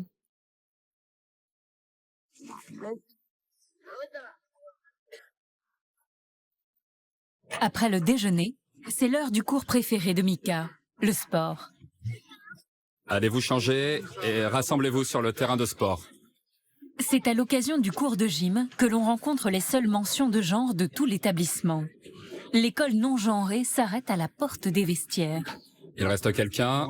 Les garçons à droite Non. et les filles à gauche. Il y a quelqu'un ici? Oui. Alors dépêchez-vous. Mais pas pour Mika. Je vais dans mon vestiaire à moi. J'ai un vestiaire spécial et c'est trop bien. L'école a mis à disposition une petite pièce à part pour permettre aux élèves qui ne s'identifient ni en fille ni en garçon de se changer. Je ne me sens pas à l'aise dans le vestiaire des filles ni dans celui des garçons.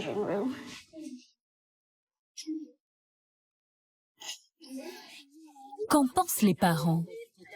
nous les retrouvons lors de la fête de fin d'année. Pour l'occasion, les élèves et leurs familles se sont retrouvés autour d'un barbecue.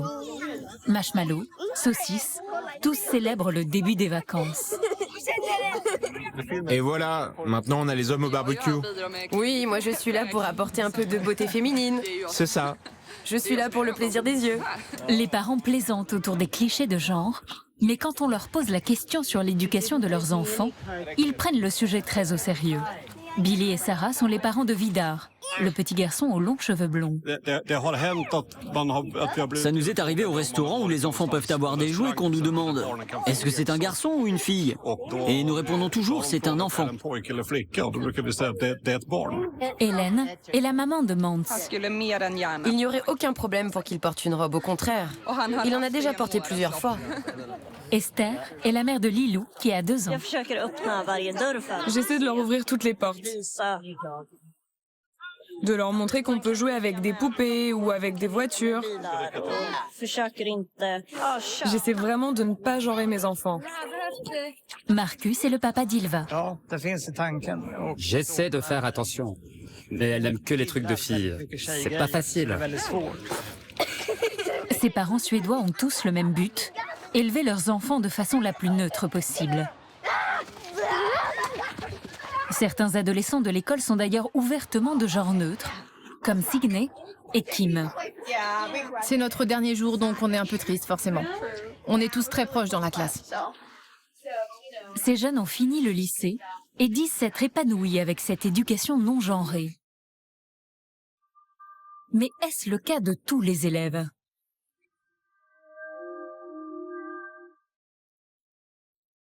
La Suède est le seul pays où cette méthode d'éducation a été appliquée à aussi grande échelle. À Stockholm, la capitale suédoise, un psychiatre s'élève contre cette loi. David Eberhardt a écrit des dizaines de livres sur l'éducation des petits Suédois. Ses recherches et sa propre expérience de père l'ont poussé à remettre en question cette éducation non genrée pour tous. Ce matin, David réveille ses nombreux enfants. Allez, viens avec moi. Tu veux ta tétine, c'est ça? Bah Nice alors, qu'est-ce que tu fais? Va-t'en. Va-t'en. David Eberhardt a une fille d'un premier mariage et aujourd'hui, il vit avec ses 5 garçons et sa femme. C'est toujours moi qui lève les enfants le matin. Et ensuite, je réveille ma femme aussi. Ce psychiatre est persuadé que l'éducation non genrée imposée par l'État suédois est une erreur. Ils disent qu'il faut traiter tous les enfants pareil. Mais les enfants ne veulent pas être traités pareil. Ce sont des individus. Un garçon n'a pas les mêmes besoins qu'une fille. Cela fait 22 ans que la loi sur le genre a été mise en place dans les écoles suédoises.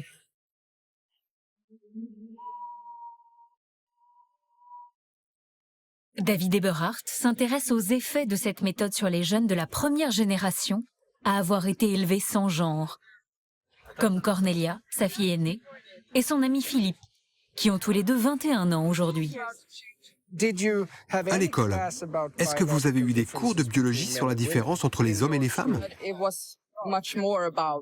Non, c'était plus sur la différence sociale. Donc en cours de biologie, vous n'avez pas appris les différences biologiques entre hommes et femmes, mais en biologie, vous apprenez des choses sur la construction sociale. Oui, ils étaient obligés d'en parler pour ne pas choquer quelqu'un. C'est ça, on parlait plus de photosynthèse que de biologie humaine. D'ailleurs, je ne me rappelle pas que nous ayons parlé de biologie humaine du tout. Plus d'arbres et d'animaux. Oui, des arbres et des animaux. Et des cailloux. L'éducation suédoise ne fait que parler de genre, mais uniquement en tant que construction sociale. Jamais en disant que c'est de la biologie. Ils enseignent à nos enfants que le genre n'existe pas, que c'est uniquement quelque chose que nous avons inventé. Et c'est complètement faux. Ce n'est pas la réalité. Pour ce psychiatre, Cette éducation a une conséquence majeure. Ce qu'on voit en Suède aujourd'hui, c'est que les garçons échouent à l'école. Les garçons ne réussissent pas car l'élève idéal est une fille calme. Si vous êtes un garçon actif et un peu rebelle, vous échouez. Je ne dis pas qu'il n'y a pas de personnes sans genre, mais je pense que l'éducation non genrée est du lavage de cerveau.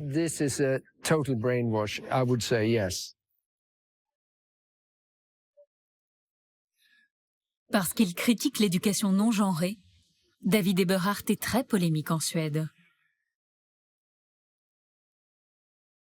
En France, on ne parle pas encore d'enseignement non genré. Mais certains parents ont décidé de donner ce type d'éducation à la maison. Les petites filles naissent-elles en aimant le rose et les garçons, les camions? À Grenoble, un jeune couple s'est posé ces questions. C'est drôle. C'est vrai, maintenant que tu le dis, c'est... Ève et Olivier ont décidé de donner une éducation non genrée à leur bébé Timéo. Leurs voisins, Jean-Baptiste et Sophie, ne comprennent pas vraiment ce choix. Ils en débattent souvent ensemble. Et du coup, si ton fils il mettait une robe, ça te gênerait? Un fils. Je pense que j'hésiterais 5 minutes quand même. Ouais. Autant il me demanderait de jouer à la poupée ou à la poussette ou à la dinette, ça me dérangerait pas. Mais lui mettre une robe, je pense que je réfléchirais 5 minutes. Ouais. Moi j'hésiterais pas, je dirais non.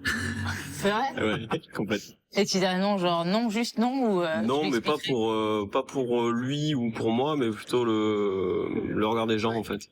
Ah. C'est ça qui m'embête le plus. Ouais, c'est ça aussi. Je voudrais pas qu'à l'école les enfants le frappent quoi, parce qu'il est une robe. C'est une vraie question, parce que si c'est pour qu'il ait d'autres problèmes à cause de ça, à cause du fait qu'il soit habillé pas comme tout le monde et machin. Mais peut-être qu'on peut juste le prévenir avant de l'habiller en lui disant, tu sais, à l'école, c'est mal vu pour telle raison, mais si t'as vraiment envie de le faire et que ça te parle et que, ben vas-y.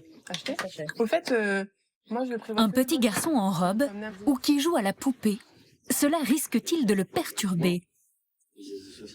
Cette graphiste a commencé à se poser ces questions quand elle est devenue maman. Elle a lancé sa page Instagram pour échanger avec d'autres parents. Bonjour, bonjour. Et a même changé de métier pour accompagner les jeunes mamans comme elle.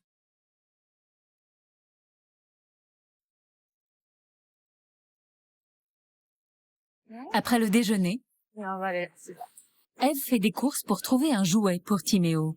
Oh, regarde d'ailleurs lui. Et dès l'entrée du magasin, waouh, compliqué de ne pas tomber dans les stéréotypes. T'as choisi le plus grand jouet du magasin? Encore aujourd'hui, les filles repassent, s'occupent des enfants et se maquillent. Les garçons, eux, bricolent, jouent au foot et sont médecins. Je cherche une poussette, je la vois pas, mais... Regardez, j'en ai ici. Ah oui. Des petites soit comme ça. Soit poussette toute simple, soit après avec un petit poupon en plus inclus. Ça reste majoritairement rose, mais... C'est bleu ou rose en fait. Il n'y a pas de couleur intermédiaire en fait. Ève recherche des jouets non genrés, pas spécifiquement pour les filles ni pour les garçons, et avec des couleurs neutres. C'est des choses que les parents nous demandent de plus en plus. Ils sont attentifs à ce que ça soit moins marqué, c'est-à-dire que le jeu, par exemple dans ces gammes-là, où on est sur des couleurs plus neutres. D'après le directeur, ses clients réclament donc des produits non genrés, et pourtant, dans tout le magasin, il n'y a qu'un petit stand dédié à ce type de jouets.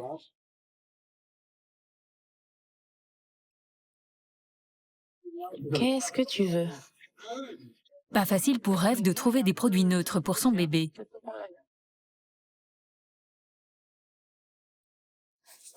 Hey, on la met dedans? Oui. Elle a finalement acheté la petite poussette. Montre-moi. Waouh, merci. On lui met les voitures, la poupée? On lui donne? On lui met là? Hop là. L'éducation non genrée, c'est pas vraiment quelque chose que j'avais en tête avant d'être papa. Je m'étais pas tout simplement pas posé la question. Mais aujourd'hui, ça me paraît complètement naturel. On veut pas non plus aller dans l'extrême inverse où on le force à jouer avec des jeux de filles. C'est pas le but. Le but, c'est vraiment qu'il voit de tout et qu'il se fasse une idée de ce qui lui plaît, vraiment. Regarde où tu mets les pieds, s'il te plaît. Le soir, Ève et Olivier lisent à leurs enfants des histoires où les princesses sauvent des princes. Depuis ce jour, il n'y a plus de page garçon et de page fille dans les catalogues. Il était heureux, même si parfois, il rêvait de jouer à la dinette. C'est l'histoire d'un garçon qui est dans des pages bleues dans un catalogue de jouets. Et il y a une petite fille qui est, elle, dans les pages roses. Et un jour, le catalogue est déchiré. Et du coup, les jouets de garçons rencontrent les jouets de filles. Il était bien ce livre, chérie? Oui. Le but de cette éducation non genrée est de favoriser toutes les acquisitions sans stéréotypes. En France, il n'est pas encore question de mettre en place ce type d'éducation à l'école. Mais la neutralité commence à exister entre masculin et féminin. Sur les courriers officiels, les sites web, les formulaires d'inscription, l'écriture neutre ou inclusive se démocratise. À la Sorbonne, à Paris, un professeur de linguistique est à l'origine de ce mouvement. À 50 ans, Alferraz est né dans un corps de femme, mais se revendique de genre neutre. Comme à chaque rentrée, devant ses étudiants, Alferraz commence toujours son premier cours par une mise au point. Ce que je souhaite, puisque je suis de genre social neutre, non binaire, eh bien, je souhaite être nommée au genre neutre. Étonnamment, aucun de ces étudiants fraîchement sortis du bac n'est surpris par son discours. Au contraire, ils se pressent tous pour échanger avec leurs professeurs. En France, le genre est le second sujet de préoccupation chez les jeunes, après l'écologie. On voulait savoir, du coup, quel genre vous devez utiliser. J'aimerais savoir quels pronoms vous préférez qu'on utilise pour vous. Tout à fait. Alors, les pronoms que je demande à mes interlocuteurs d'utiliser est al, ol ou ul, qui sont des pronoms non binaires. Donc, on peut utiliser yel aussi? Oui, si vous voulez. Yel, entre il et elle, est le pronom neutre le plus courant en France. Ces élèves de 18 ans le connaissent déjà.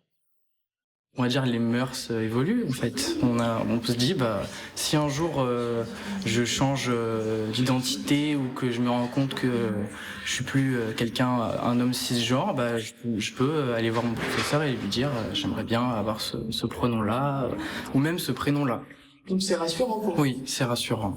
On se sent plus à l'aise. C'est la première fois que j'ai eu ce discours, c'est la première fois que je me suis dit je peux me sentir moi-même. Et si je lui ou la fais part de mon genre, d'un nouveau prénom par exemple, qui ne serait pas forcément accepté par les autres, je sais que ici, dans cette salle, avec cette personne, je sais que je peux être moi-même. Ça vous a pas paru un peu compliqué tout ça? Non. En France, 22% des 18-30 ans ne se reconnaîtraient pas dans les catégories hommes-femmes.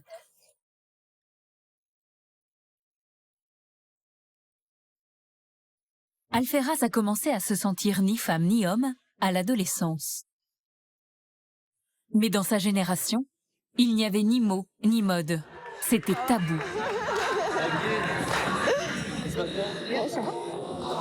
Baptisée Myriam à la naissance, Alferraz a changé de prénom à l'état civil il y a 5 ans. Ce professeur est à l'origine du mouvement A-genre en France et connu dans le milieu enseignant sensible à ces problématiques. Je suis ravie de vous voir nombreuses ici, ou nombreux. Régulièrement, Alferraz organise des réunions pour aider des enseignants de l'éducation nationale à répondre à ces questions de plus en plus fréquentes chez les élèves. Donc comment je présente les choses? Déjà, je présente mon identité de genre et j'offre la possibilité aux élèves de me nommer de la façon qu'elles souhaitent. Alferraz leur explique comment parler de genre avec les élèves. Certains professeurs se disent eux-mêmes de genre neutre. Ça m'évoque un petit peu l'expérience que j'ai actuellement, qui est que je suis donc professeure en collège. Je me reconnais pas dans un genre. Les élèves me reconnaissent pas vraiment dans un genre non plus. Et du coup, finalement, ils utilisent madame ou monsieur de manière un peu alternée, en sachant qu'il y a écrit madame sur tous les emplois du temps. Du coup, ils se corrigent un peu entre eux quand il y en a un qui dit monsieur. Et du coup, je commence à peine à oser leur dire, mais en fait, vous utilisez ce que vous souhaitez, moi les deux me conviennent. Moi ce que j'entends c'est que tu n'oses pas. J'ai entendu je n'ose pas dire qui je suis, je n'ose pas utiliser les mots que j'ai envie d'utiliser, etc. Donc dans ce travail que nous devons faire, faut se poser la question, qu'est-ce que je risque ? Entre sujets tabous et préoccupations des jeunes, ces enseignants ont du mal à trouver le bon équilibre. Écoutez, notre objectif aussi, c'est qu'il y ait plus ce décalage entre, d'un côté, un corps enseignant qui va être complètement déconnecté, en fait, des questionnements sociaux autour du genre, et d'un autre côté, qu'on ait les élèves, en fait, qui ont conscience de ces questionnements. Merci beaucoup pour votre attention.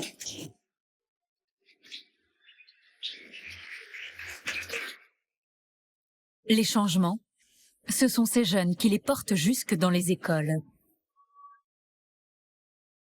Comme Théo. Ce matin, il intègre un lycée professionnel. Pour sa rentrée, il a décidé d'être lui-même avec sa perruque. Ce qu'il n'avait pas le droit de faire au collège. Nouveau lycée, nouveaux camarades, nouveaux profs. Ici, personne ne le connaît. À l'arrivée, les regards sont un peu curieux. Ouais, je sais pas si c'est tu, il ou elle. Bonjour à tous et à toutes. Soyez les bienvenus dans cet établissement, dans ce nouvel... Puis au moment de faire l'appel, oui. Petit malentendu. Oui. Non, c'est moi. Le professeur a un peu de mal à comprendre qu'il s'agit bien de Théo. Une fois le malaise dissipé, le directeur vient l'accueillir. Voilà, ça m'a surpris parce que je m'attendais à avoir un garçon, tout simplement. C'est tout. Voilà. Après, sans aucune... ça ne gêne rien. Vous êtes avant tout une professionnelle ou un professionnel de votre métier. Le directeur est surpris, mais il ne voit aucun problème au style de Je vais vous Théo. expliquer un petit peu tout le fonctionnement de ce nouvel établissement. Les élèves enchaînent avec leur premier cours. Théo est inscrit en CAP coiffure. Et le sujet qui est abordé, avant tout autre... Alors ensuite, donc pour les filles, si vous avez envie de vous mettre en jupe, vous pouvez.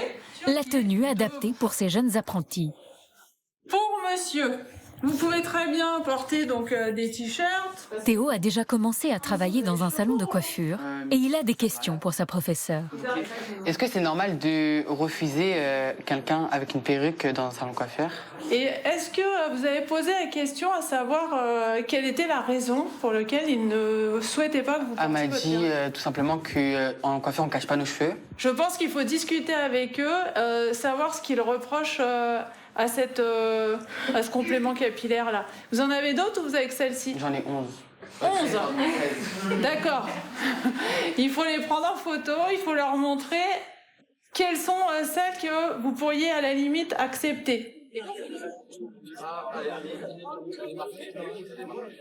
À l'heure de la pause, Théo reste un peu à l'écart. Mais au bout de quelques minutes, les filles de sa classe viennent lui poser des questions. Comment t'appelles-tu? Je m'appelle Théo, j'ai 16 ans. J'ai les mêmes cheveux que toi. C'est vrai? Ouais. Garçon ou fille, avec ou sans perruque. C'est pas dérangeant? Moi, ça me dérange pas. Je vois pas pourquoi ça le serait, donc... Il s'assume et c'est bien de s'assumer. Moi, honnêtement, je crois que j'ai reconnu direct à sa voix que c'était un garçon. Cela ne pose aucun problème aux nouvelles camarades de Théo. Venons, on fait un snuff. Voilà. Alors, on va remonter en salle. Après la pause, les élèves passent à la classe de pratique. Alors là, on commence avec le déménage. Il faut y aller avec légèreté. Théo a encore des progrès à faire. Mais pour la première fois de sa scolarité, il est accepté par le directeur, les professeurs et les élèves. Je suis content. Je me dis enfin je pourrais réussir mes trucs à l'école. Du coup je suis soulagé parce que je peux être moi-même. Dans ce lycée, Théo a enfin trouvé sa place. À Romorantin-Lanthenay, Camille, elle, s'habitue à sa nouvelle identité. Au colibri. Mais pour son père, c'est encore difficile. Il culpabilise. Pour moi, ça n'a jamais été ta faute. C'est pas un manquement, que ce soit de ta part ou de la part de votre éducation commune, peu importe. Toi, tu le ressens comme ça, moi je le ressens pas comme ça. Ça me renvoie à un échec. Mais de me dire que dans ma tête, un jour, ça sera Camille et que ça sera ni un gars ni une fille, c'est mentir que de dire que je vais le comprendre. Je vais pas le comprendre, je vais l'accepter pour elle. Joël ne comprendra peut-être jamais. En attendant, il y aura quelques petits détails concrets auxquels il devra s'habituer. Mais moi, si tu me changes ton nom de contact, si je vois Camille, je vais me demander qui c'est. T'es Camille dans ta tête, t'es Chloé dans mon cœur, et puis moi, c'est comme ça. Mais au moins, si t'essayes, ça me fait plaisir. Même si tu n'y arrives pas. Oui, Camille. Oui, Camille. Bon, je t'ai dit 3 fois Camille, ça va aller. J'ai le droit à 3 fois Chloé. Difficile parfois pour l'entourage de comprendre ce nouveau phénomène. Le psychanalyste Serge Effez nous donne quelques clés. Alors quand un enfant arrive à la maison, va voir ses parents et dit voilà, papa, maman, en fait, moi je me sens un jour plutôt fille, un jour plutôt garçon, donc finalement j'ai choisi d'être neutre. Ouais. On réalise quand même dans notre documentaire que la plupart du temps, les bras leur en tombent, aux parents, ils savent pas comment réagir. Alors quelle est la meilleure façon de réagir? Ils savent pas comment réagir, j'ai envie de vous dire, parce qu'ils prennent ça au pied de la lettre. Un garçon qui dit je suis neutre ou une fille, ça veut dire que c'est un enfant qui se cherche. Voilà, qui cherche son identité, qui cherche sa sexualité, qui cherche comment il va utiliser son corps. Si on le prend trop au pied de la lettre en disant « je suis neutre », à ce moment-là, c'est comme s'il n'était plus rien. Parce que quand on entend neutre, c'est l'effacement de tout. C'est l'effacement des différences, des caractéristiques. Alors qu'un enfant qui dit ça, il faut au contraire voir un enfant qui veut se donner peut-être le maximum de chances de pouvoir se fabriquer, si je peux dire, comme il a envie d'être. Comment ça naît le moment où on va se dire, enfant ou ado, en fait, je pense que je suis sans genre. Je pense que cette aspiration au neutre, elle est beaucoup plus culturelle. C'est-à-dire que le fait que on en parle de plus en plus, ça soit de plus en plus évident, notamment dans des images, dans des représentations, dans des films, sur Internet, sur les réseaux sociaux, etc. Donc, ça veut dire que ces enfants qui sont un peu plus en questionnement identitaire, ils vont trouver une voie de sortie formidable. Ils vont dire je suis neutre. Et à partir de là, je vais me demander qui j'ai envie d'être. Selon une toute dernière étude qui est sortie la fin 2020, 22% des 18-30 ans disent qu'ils ne se sentent ni hommes ni femmes. 22%, ça fait plus d'une personne sur 5. Ça vous surprend? Non, parce que le fait d'être homme et d'être femme... C'est historiquement élevé comme statistique. Bien sûr, mais ce qui est historiquement élevé, c'est l'égalité progressive dans laquelle on arrive entre les hommes et les femmes par rapport à leur place et leur rôle dans la société. Donc c'est plutôt une bonne nouvelle selon vous? Oui, c'est une bonne nouvelle parce que quand ils disent qu'ils ne se sentent ni hommes ni femmes, ça ne veut pas dire qu'ils ne se sentent rien, ça veut dire qu'ils n'ont pas envie d'adhérer à des stéréotypes masculins et féminins et qu'ils les refusent. Alors la question, être sans genre, est-ce un phénomène de mode ou un véritable changement et un changement profond de notre société? Moi, je suis convaincu que notre société change profondément par rapport à 5000 ans de destin féminin et de destin masculin extrêmement différents, extrêmement séparés, extrêmement complémentaires, qu'il y a quelque chose de fluide aujourd'hui dans les identités masculines et féminines. Et donc je crois que ce que vivent les jeunes aujourd'hui, c'est un petit peu la continuité de tout ce mouvement et ça leur donne beaucoup plus d'opportunités pour s'inventer eux-mêmes. En France, l'éducation non genrée n'existe pas officiellement, mais des crèches s'organisent pour supprimer tous les stéréotypes de genre. Alors, en quoi consiste cette pédagogie neutre? Certaines habitudes sont renversées, vous allez voir. Nous sommes en région parisienne, à Aubervilliers. Dans cette crèche municipale, qui accueille 15 enfants, le personnel a été spécialement formé après une période d'observation étonnante. Alors, expliquez-moi en quoi elle consiste cette formation. Le premier jour, qu'est-ce que vous avez fait? La première chose qu'on a fait, c'est qu'on a positionné des caméras. Caméras un peu partout. Voilà, et on a filmé le personnel en train de travailler. Et là, on s'est rendu compte qu'effectivement, nous, par exemple, on voyait arriver une petite fille le matin, on allait lui dire « mais Dieu que tu es jolie !» voilà. C'est plus rare pour un garçon qu'on lui dise qu'il est joli. Et un petit garçon, c'est oh là là, qu'est-ce que t'es fort et qu'est-ce que t'es musclé, quoi. Ouais. Un garçon qui pleure, on va lui dire plus facilement arrête de pleurer, c'est pas grave. On va moins le dire à une petite fille.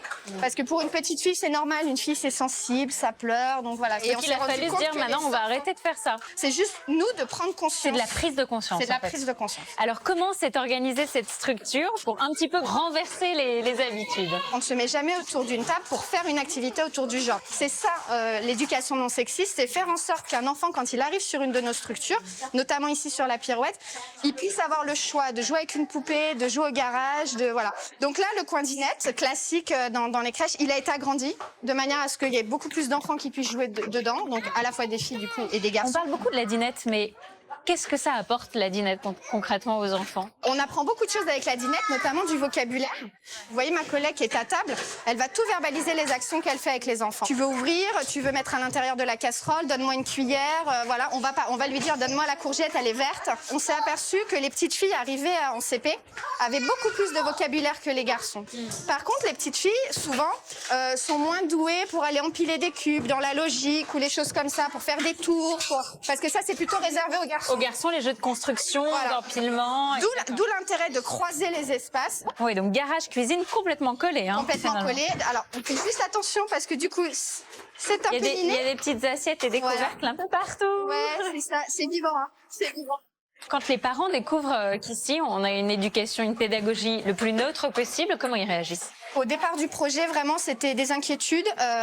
Beaucoup de papas sont venus à la première réunion. Qu'est-ce que vous allez faire de mon fils?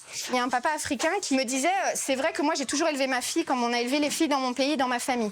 Je m'étais jamais dit que ma fille pouvait devenir présidente, astronaute et avoir un avenir comme ça.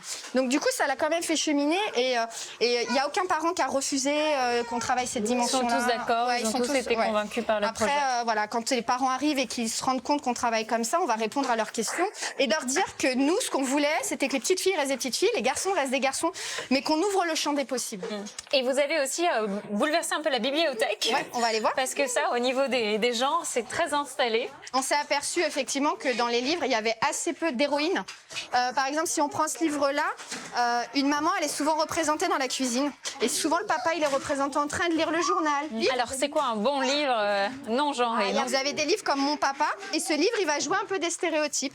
Vous avez des passages que les enfants aiment bien, parce que du coup, donc le papa, il est doux comme un nounours, hein, parce qu'il a le droit d'être fragile, le papa aussi. Et puis, il chante. Il chante, il fait de la danse. Et... Voilà, ça rééquilibre un peu. Est-ce qu'on a suffisamment de recul aujourd'hui pour savoir que ça a un impact positif sur les enfants, ou on va le savoir encore dans 10-15 ans? Parce que on en est au tout début. Hein. Moi, j'ai envie de dire qu'à partir du moment où on laisse le choix à quelqu'un, depuis sa plus tendre enfance, de faire ce qu'il veut, on a gagné quelque chose. C'est des dimensions à travailler entre 0 et 3. C'est là qu'il faut planter la petite graine. Soria, la maman de Maria Mamadi, réalise la chance qu'ont ses enfants de fréquenter cette crèche. Est-ce que vous avez choisi de mettre votre fille ici parce qu'il y a une éducation non genrée qui efface les stéréotypes? Ou est-ce que vous l'avez découvert en arrivant? Non, en fait, son grand frère était déjà dans cette crèche. Ah oui, vous la connaissiez. Voilà, donc je la connaissais, mais je savais même pas qu'il y avait des crèches genrées, en fait. Je savais pas que dans les crèches, on faisait en fonction de si c'était une fille ou si c'était un garçon. Donc quand votre petit garçon était ici, jouer à la poupée, jouer à la dinette, pour vous, c'est pas un sujet... non. Vous trouvez ça très bien. Et qu'est-ce que ça leur apporte alors, vous pensez? Bah, ça leur apporte de l'épanouissement, je pense. C'est dommage de les empêcher de faire ci ou ça parce que c'est une fille ou parce que c'est un garçon. Est-ce que vous, à la maison, avec votre époux, les tâches sont bien réparties aussi? Est-ce que vous essayez de vivre comme ça? Oui. Pour montrer l'exemple à vos enfants. Mon mari fait le linge, il passe la spie, il fait la vaisselle. Tout le monde fait tout à la maison. Est-ce que vous pensez aussi que ça va mieux les préparer, vos enfants, à leur scolarité et même à leur avenir et dans leur choix de métier? Bah ouais, parce que je pense qu'ils diront pas que... Enfin, ils se mettront pas de frein, du coup, par rapport à ça. Et du coup, ça leur ouvrira peut-être plus d'horizons, en fait. Allez, Bibi. Merci, au revoir. Merci. Au revoir, Bibi. Bye bye. Super. Merci à tous d'avoir été avec nous ce soir. La semaine prochaine, vous retrouvez Julien Courbet pour un inédit de Capital. Et nous, on a rendez-vous dans 15 jours pour un nouveau Zone Interdite. Ce sera une semaine consacrée à l'écologie sur M6. Construire une maison écologique n'est plus l'apanage des militants. C'est l'aventure dans laquelle se lancent de plus en plus de Français. L'habitat est le deuxième secteur le plus polluant après les transports. Il représente 20% des gaz à effet de serre rejetés dans l'atmosphère. Ces maisons bioclimatiques permettent de faire d'importantes économies sur les factures d'énergie. Le soleil, l'eau, la pluie, c'est des énergies en fait qu'on a tous sous la main et qui sont gratuites. Ouais. Dans l'Oise, Frédéric et Sabrina, un couple d'entrepreneurs, relèvent le défi de leur vie, construire un Earthship, une maison révolutionnaire, autonome en eau et en électricité à partir de pneus usagés. Tu tasses. Une fois que c'est rempli de terre, c'est un très bon isolant parce que le froid ou la chaleur ne passe pas, quoi. Raphaël et Gérald quittent Paris pour s'installer dans le Luberon. C'est papa qui les a dessinés. Ils veulent rénover de façon écologique une grande maison en pierre avec vue imprenable sur les montagnes. C'est vraiment un endroit où on perd la notion du temps. Création de nouvelles fenêtres, de terrasses, isolation du toit et des murs. Ils vont mobiliser les amis et la famille pour ce projet titanesque. C'est un gros chantier, il n'y a pratiquement pas une pièce intacte. En Bretagne, Adèle, mère célibataire, a choisi le plus petit habitat écologique et aussi le moins coûteux. C'est la maison d'Isidore ? Maman. Pour 50 000 €, elle a acheté une tiny house. Waouh. Une maison toute en bois, d'à peine 10 mètres carrés au sol, dans laquelle elle devra s'habituer à vivre avec le minimum. Wow. Parfait. Entre bonne humeur. La crainte, hein. C'est chaud et je ne sais pas ce qui bloque, mais... Et grosse galère. Nous avons suivi pendant plus d'1 an ces familles qui mettent toute leur énergie pour réaliser leurs rêves, vivre dans une maison écologique.